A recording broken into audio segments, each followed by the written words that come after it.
cop stops a man who was speeding and asks, "Did you see the speed limit?" The man replies, "Yes, I just didn't see you." What does a frog say when it sees something great? Totally awesome. What happens to an illegally parked frog? It gets towed away. Which branch of the military accepts toddlers? The infantry. Why did the students eat their homework? Because the teacher said it was a piece of cake.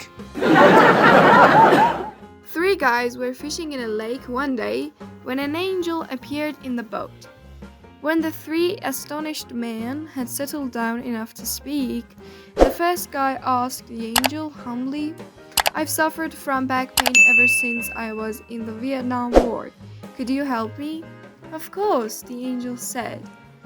And when he touched the man's back, the man felt relief for the first time in years. The second guy, who wore very thick glasses and had a hard time reading and driving, asked if the angel could do anything about his poor eyesight. The angel smiled, removed the man's glasses, and tossed them into the lake. When they hit the water, the man's eyes cleared and he could see everything clearly. When the angel turned to the third guy, the guy put his hands out defensively. "Don't touch me," he cried. "I'm on a disability pension."